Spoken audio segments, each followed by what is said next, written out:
Okay, as you can see, I have transferred my drawing as I showed you in the previous video and have reworked in pencil, clarifying any details that I would like to do. I then, after it was finished, sprayed it with 2 passes of a workable fixative. My favorite happens to be a Blair 105, as you can see here. It's a sprayable, workable matte fixative. There's any number of fixatives you can use. You get used to the one you like, and because I know its properties, it's become my favorite. It's not superior over any other spray fixative. There are probably others who are better. I just know what I work with. I know what its properties are, and becoming familiar with the materials is extremely important. I've laid the image down on my palette, and you can see some of my favorite palettes over here on the right for nothing more than information, something I've saved in the past. I've got a little bit of yellow ochre and a little bit of a Winsor & Newton liquid. Now liquid, as we've talked about in some of my previous videos, is an alkyd medium which will help me speed up the drying of oil paint. I am going to paint this with a very, very, very, very, very thin wash of liquid and the mineral spirits just enough to get it wet, and my yellow ochre, or in this case raw sienna, and I'm just going to paint it over the whole thing. It doesn't have to be fancy. As a matter of fact, I'm going to mess this up to give it a little bit of visual texture to try to resemble parchment paper later. I'll show you a little bit how to do that. First, let's just get it on here.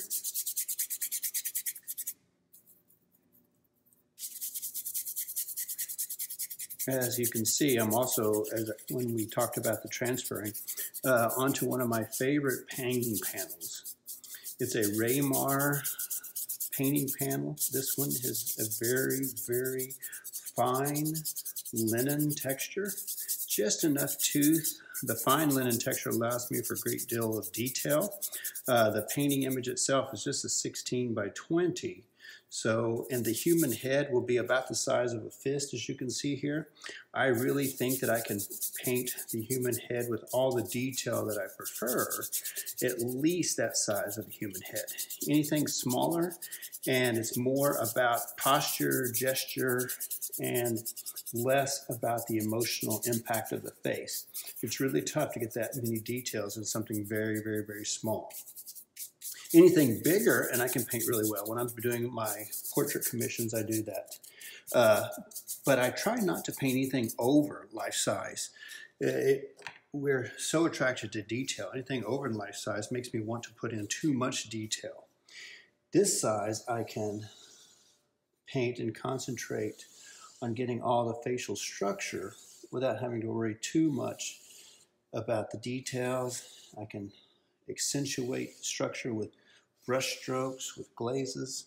And you can see here, I can get this pretty smooth. I'm just using a paper towel and just working it in a little bit that way. Now there's any number of ways to get this parchment texture that I'm talking about. I can work with a sponge. I can take my paper towel. I can just wad it up and get a kind of a random rough texture. I want it to be a little bit drier than this. So right now, if I show you what I'm talking about, if I touch it, you can see I can get texture. I can get some really nice texture quickly. But this is a little too soft. So I'm going to wait a little bit until it is a little set, and then I can start roughing it up.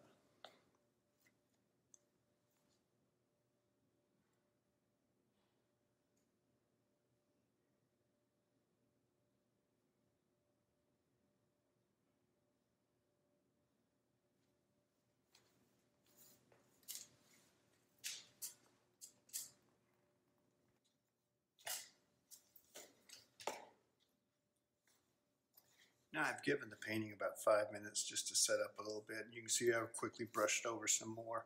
I think I'm just going to randomly start adding some rough texture, mess it up a little bit. I'm not trying to be too pretty. I just want some roughness, some randomness in my approach here. A good old ocean sponge works really well for this too. One of those old natural sponges, simply because they are very random in their naturalistic texture that grows so well. But paper towels, just a random old paper towel works fine. Kleenexes at the same time too. Maybe you got old t-shirts, something like that. And the good thing about using paper towels, t-shirts, you can just throw them away afterwards. You don't have to worry about cleaning up your sponges, you know, some of the other material you're using. You can see here it's already starting to getting a little bit of that kind of parchment texture that I was alluding to. I'm just looking for something. I might very well paint over this background, or at least take some of the texture out of it later when I paint over it. I like some of the roughness of the texture. Some people want their background colors to be perfectly smooth. That's completely up to you. I would want some of this to peek through, especially in some of my translucent layers of my underpainting. I'm preparing this demonstration to show you a technique that is very old when it comes to oil painting, where we're going to work up a monochromatic, meaning a single color, mono meaning one, chromatic meaning color, monochromatic underpainting, probably in a very warm undertone to give it some age, maybe characteristically of this little gnome character.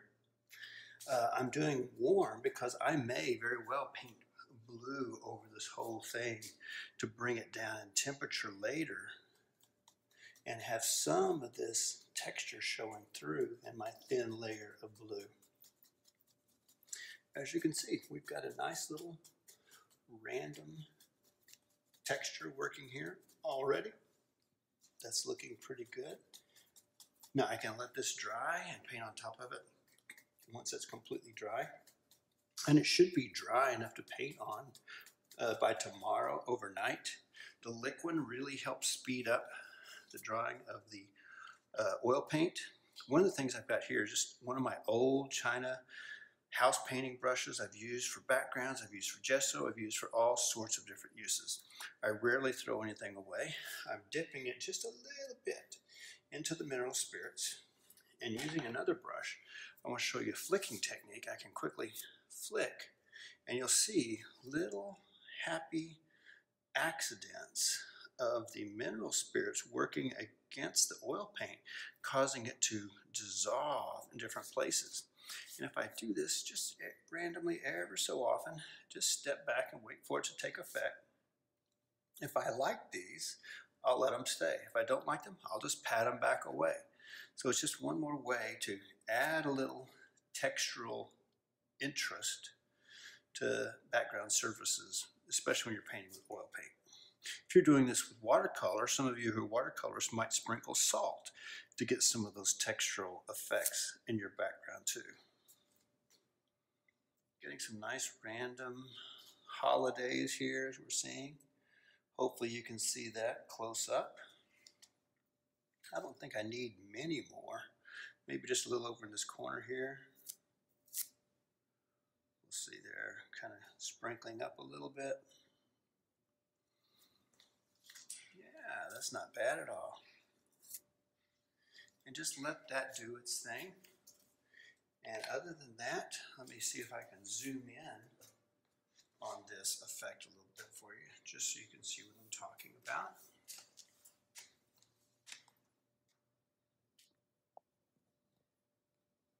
You can see some of those natural little tendencies. My underpainting, my drawing still shows through very easily. The paint is very, very thin, watery in consistency, which allows it to be very transparent. Adding the liquid also keeps the paint transparent, so I can see my underdrawing. It's not gone away, but it's still there, evidence for me to find again. Thank you very much for this help. Wish you the best of luck on your painting. And please don't forget to send me those emails, questions from time to time. If you have some, make the comments in the video below, and I will try to respond whenever I can.